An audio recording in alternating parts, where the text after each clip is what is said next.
Voici Mike et tu viens de l'enterrer à seulement 22 ans. Mais il y a quelque chose que tu ne peux pas te sortir de la tête. Te souviens-tu quand tu étais enfant? Tout était nouveau. L'été semblait éternel et les semaines semblaient des mois. Tu te levais avec énergie pour jouer au football avec Mike, vous lanciez des pierres chez le voisin, tu te baignais dans sa piscine et il n'était même pas midi. Mais il y a quelque chose qui ne colle pas. La personne moyenne vit 30 000 jours et tu as l'impression qu'il passe de plus en plus vite pour toi. Tu essaies de te souvenir de ce que tu as fait au cours des 3 dernières années et tu as l'impression qu'elles ont duré 3 semaines. Mais ce n'est que lorsqu'un événement traumatique se produit que les gens commencent à comprendre la véritable valeur du temps. Tout commence par comprendre comment ton cerveau traite et assimile le temps. Revenons à l'époque où tu étais enfant. À ce moment-là, chaque expérience était nouvelle et chaque jour tu avais des apprentissages différents. Mais maintenant, la routine agit comme un sédatif pour ton cerveau. Même chemin pour aller au travail, même petit déjeuner. Quand cela se produit, la première chose que fait ton cerveau est d'arrêter d'enregistrer des souvenirs. Il l'appelle la cécité du temps. Mais il y a une façon de la renverser. Change le chemin que tu prends. Apprends quelque chose qui te dérange. Parle avec quelqu'un qui pense différemment. Chaque nouvelle expérience oblige ton esprit à y prêter attention. Et cela, ironiquement, fait que le temps semble plus long. Mais voici une autre erreur que presque personne ne voit venir. Nous surestimons ce que nous pouvons faire en une journée, mais nous sous-estimons brutalement ce que nous pouvons accomplir en un an. C'est pourquoi beaucoup de personnes abandonnent leurs objectifs trop tôt, car elles ne voient pas de progrès immédiat. Mais si vous répétez une petite amélioration pendant des semaines, votre cerveau la transforme en partie de votre identité. Et c'est là que le temps commence à jouer en ta faveur, car lorsque tu vis avec intention, chaque minute compte davantage. 2. Gestion des priorités. À première vue, il semble que tu fais tout correctement. Agenda rempli, courriel répondu, tâches rayées. Mais il y a un problème caché. Tu confonds être occupé avec progresser. Ces tâches apparemment importantes te volent du temps et de l'énergie irrécupérable, te tirant de plus en plus vers un abîme appelé nulle part. Et tu ne le remarques pas jusqu'à ce qu'un jour, une image inattendue apparaisse dans ton esprit. Toi, à 90 ans, regardant en arrière et te demandant si toutes ces tâches pour lesquelles tu laissais de côté des choses comme la famille, ton partenaire ou ta déconnexion en valaient la peine.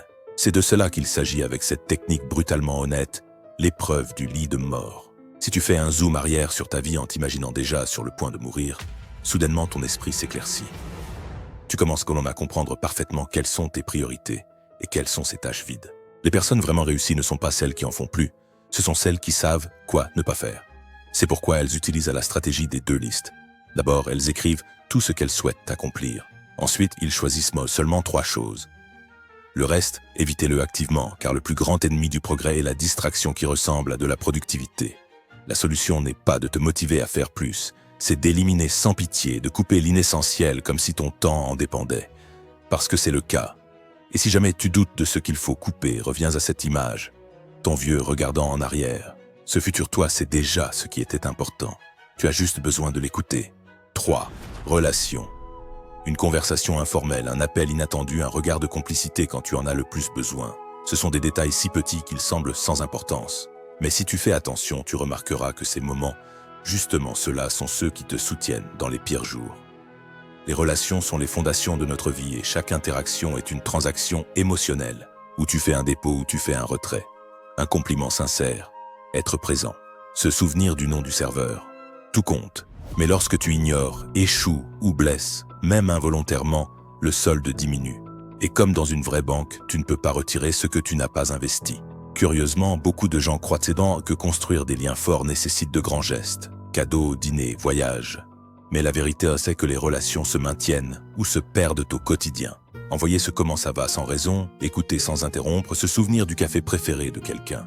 C'est là que se forgent les liens réels. Et il y a quelque chose qui va encore plus loin. La souffrance partagée unit plus que la joie partagée. Les connexions les plus profondes naissent des tragédies les plus profondes. Mais ne sous-estime pas tes liens faibles. Cette personne que tu ne vois qu'en conférence, cet ancien collègue de travail, cet ami lointain sont souvent les clés qui ouvrent des portes inattendues. Ils sont des ponts vers des idées, des perspectives et des opportunités que ton cercle proche ne peut offrir. Et si tu te demandes comment élargir ton sens du temps, il y a une réponse paradoxale. Donne-le, aider les autres te fait sentir que tu as plus. Parce que lorsque tu partages du temps avec intention, l'horloge se dilate et chaque minute vécue avec connexion devient un souvenir qui ne s'efface pas. 4. Carrière et but. Tes meilleures opportunités ne sont pas là où tu te sens en sécurité, elles sont juste en dehors de ta zone de confort. C'est là que commence la véritable croissance. L'erreur la plus courante que commettent la plupart des gens est de rester dans leur voie et de chercher de l'argent trop tôt. Cela stagne ta carrière. Dans tes 20 ans, ce qui importe, c'est apprendre. Chaque nouvelle compétence est un atout qui peut t'ouvrir des portes plus tard. L'argent vient après. Et attention au piège de l'échelle professionnelle. Cela n'existe plus. Aujourd'hui, on progresse en zigzag, en changeant de direction, voire en reculant parfois. Chaque mouvement construit une combinaison de compétences uniques qui te rend irremplaçable. Cet emploi confortable peut être ton plus grand obstacle. Plus tu restes longtemps dans un rôle que tu as déjà dépassé, plus il sera difficile de le quitter. Un indice pour trouver ton but. Observe ce que vous faites lorsque vous procrastinez. Parfois, ce que vous faites pour éviter les tâches est ce qui compte vraiment. 5. Santé et vitalité. Imagine qu'on vous offre le double de temps pour vivre, mais avec un piège. Vous serez fatigué la plupart du temps. Le jour, votre corps vous fera mal sans raison, et chaque décision importante vous semblera un fardeau. L'accepteriez-vous? Beaucoup l'ont déjà fait sans le savoir. Il ne s'agit pas seulement de vivre plus longtemps, mais de vivre avec énergie. La santé n'est pas un objectif secondaire, c'est le multiplicateur de tout le reste. 1 heure avec vitalité vaut plus que 3 à moitié. Une des phrases les plus nuisibles aujourd'hui est « Je dormirai quand je serai mort ». Cela semble ambitieux, mais en réalité, cela te transforme en un zombie fonctionnel. Sans repos, ton cerveau échoue, tu perds la mémoire et tu prends de mauvaises décisions. Et le dommage est cumulatif. Il a un effet exponentiel que tu remarques à peine au début, mais qui, avec les années, se fait sentir. Maintenant, imagine ceci. Tu es 2 personnes, celle du matin, optimiste, pleine de buts, prête à changer le monde, et celle du soir, fatiguée, faible, cherchant des excuses pour ne pas tenir ses promesses. Le secret n'est pas d'avoir plus de discipline, c'est de ne pas laisser ton moi du matin être un tyran. Conçois des habitudes que ton moi nocturne puisse respecter, même lors de sa pire journée. Tu veux un truc de vie? Micro-entraînement. 10 pompes par ici, une marche rapide par là, 5 minutes d'étirement. Ces petits mouvements s'additionnent. Ton corps est fait pour bouger, pas pour rester assis 8 heures. Le mouvement physique crée de la clarté mentale. Tu es bloqué sur un problème? Bouge ton corps. La solution viendra. 6. Apprentissage et croissance. Pense à cela. Tu veux apprendre quelque chose de nouveau, mais tu te sens incertain. Tu ne sais pas si tu es prêt. Et c'est là que se présente le paradoxe le plus puissant de l'apprentissage. Le meilleur moment pour enseigner quelque chose, c'est quand tu es encore en train de l'apprendre. Cela te semble-t-il une contradiction? C'est le cas. Mais c'est aussi vrai. Quand tu expliques un concept qui te pose problème, ton cerveau travaille 2 fois plus. Il s'efforce de le comprendre, de l'organiser, de le traduire. Et dans cet effort, il s'imprime plus profondément que n'importe quel surlignage dans un livre. On appelle cela l'effet du maître. Tu veux un raccourci mental pour accélérer ta croissance? Lis des biographies. En quelques heures, tu t'infiltres dans une vie entière, avec ses erreurs, ses décisions absurdes et ses retournements de dernière minute. Tu deviens un spectateur privilégié de l'essai et de l'erreur des autres. Et cela, si tu sais observer, te fait gagner des décennies. Mais n'essaie pas d'être bon en tout. Les gens intelligents choisissent stratégiquement d'être mauvais dans certaines choses. Cela s'appelle l'amateurisme délibéré. C'est une façon de garder l'ego sous contrôle et le cerveau en mode apprentissage. Cela te rappelle que tu n'as pas besoin d'être parfait pour avancer, juste curieux. D'autre part, tes limitations ne sont pas des obstacles, ce sont des outils. Moins de temps, moins d'argent, moins de ressources. Tout ce qui semble freiner ta croissance est ce qui la pousse. Parce que quand tout est limité, il ne reste qu'une option, devenir créatif. Et c'est là que fleurissent les idées que personne d'autre ne pourrait avoir. Mais il y a une compétence qui surpasse toutes les autres, savoir qu'en renoncer. Renoncer n'est pas échouer, c'est libérer de l'espace. Parfois, grandir signifie cesser de porter ce qui ne te sert plus. 7. Intelligence émotionnelle. As-tu une dispute? Te fait-on une critique ou un commentaire déplacé? À ce moment-là, tout s'emballe. Le cœur bat plus fort, la respiration s'accélère et les mots se tendent. Il semble que tu ne puisses pas l'éviter, mais tes émotions ont un chronomètre secret. Les produits chimiques qui les créent durent exactement 90 secondes dans ton corps. Après cela, tu décides si tu restes dans cette émotion. Et voici le hack. La régulation émotionnelle est un super pouvoir qui te donne accès à quelque chose que même le quotient intellectuel le plus élevé ne peut offrir. La confiance des autres. Car dans les moments de chaos, les gens ne suivent pas le plus brillant. Ils suivent celui qui reste calme. Et cela s'entraîne comme un muscle. Commence par une pause avant de répondre, en analysant comment les autres se sentent, mais cela nécessite aussi du courage. Le courage de te montrer vulnérable au bon moment. Car la perfection crée de la distance et la vulnérabilité, de la connexion. Maintenant, il y a quelque chose que presque tout le monde évite, et c'est ce qui cause le plus de tort. les conversations difficiles. Elles sont comme une dette émotionnelle avec des intérêts composés. Plus tu les ignores, plus ce malentendu que tu n'as pas clarifié grandit, cette tension que tu as décidé de laisser passer. Elle ne disparaît pas, elle ne fait que croître. Et enfin, la gratitude. Pas comme un cliché motivationnel, mais comme un acte concret. Parce que remercier en silence, c'est comme avoir de l'argent à la banque et ne pas l'utiliser. La gratitude exprimée transforme les relations, répare les blessures et reconnecte ce qui semblait perdu. 8. Intelligence financière. Imagine que tu doubles tes revenus. Ton projet commence enfin à fonctionner et tu vois plus de zéros sur le compte. Et pourtant, tu ressens plus de stress, tu as plus d'heures de travail, plus de choses à entretenir, plus de choses à perdre. N'était-ce pas censé être la liberté? Voici le piège. Gagner plus d'argent te rend souvent plus pauvre en temps. Et le temps est la monnaie que tu ne peux pas récupérer. À mesure que tu montes de niveau économique, ton style de vie monte avec toi. Mais à chaque étape, les responsabilités augmentent aussi. Ce qui était autrefois un luxe est maintenant ta nouvelle normalité. Et ainsi commence la course infinie, l'inflation du style de vie. Tu avances, mais tu restes au même endroit, comme courir sur un tapis roulant. Alors apparaît la véritable question. Qu'est-ce que cela signifie d'être riche? Gagner 100 000 $ par an en travaillant 80 heures par semaine, ou gagner 70 000 $ et avoir les après-midi libres avec ta famille. Ton tarif réel par heure inclut tout ce que tu sacrifies pour cet argent.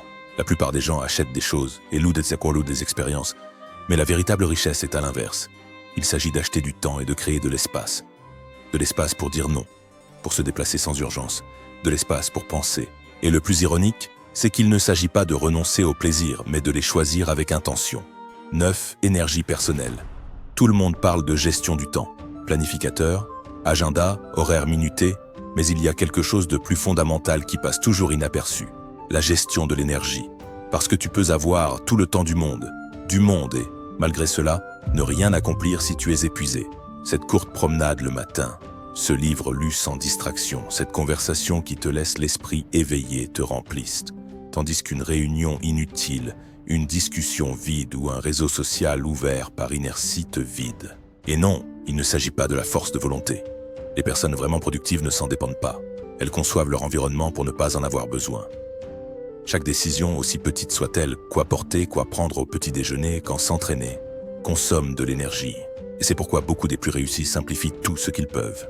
Ils mangent la même chose, s'habillent de la même manière, automatisent les tâches de base pour réserver leur attention à l'essentiel.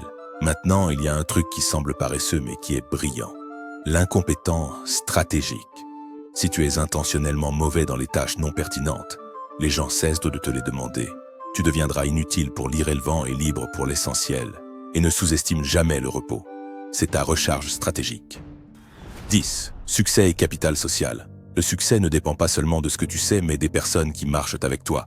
Mais il ne s'agit pas de collectionner des noms ni d'ajouter des contacts au hasard. Le capital social authentique naît de relations réelles, cultivées avec intention. La formule est simple mais puissante. Amitié soutenue, moments partagés et le courage de se montrer tel que l'on est. Il n'y a pas de raccourci. Les liens les plus forts ne surgissent pas lors de grands événements, mais dans les gestes quotidiens. Un message inattendu, un café improvisé ou une conversation sincère. Là, dans le petit, c'est tout le profond fleuri. Imagine-le comme un jardin. Tu ne peux pas tout semer d'un coup et attendre des résultats immédiats. Chaque geste compte, chaque mot arrose, chaque connexion bien entretenue renforce les racines. Ceux qui réussissent vraiment n'attendent pas d'avoir besoin d'un réseau pour commencer à le tisser, car quand le moment arrive, la communauté doit déjà être là. 11. Modèles mentaux. Ton esprit ne voit pas le monde tel qu'il est. Il voit des cartes, des raccourcis, des versions simplifiées de la réalité. Et c'est bien. Jusqu'à ce que tu oublies que la carte n'est pas le territoire. Tes modèles mentaux sont toujours plus simples que la réalité. C'est sa force et sa faiblesse. La plupart vivent en réagissant au présent immédiat. Ils ne voient que ce qui est juste devant eux. La vie est un jeu d'échecs, et aux échecs gagne celui qui pense plusieurs coups à l'avance. C'est la pensée de second ordre. Ne te demande pas seulement « Que se passe-t-il si je fais cela ?» Demande-toi « Que se passera-t-il après ce qui se passe après ?»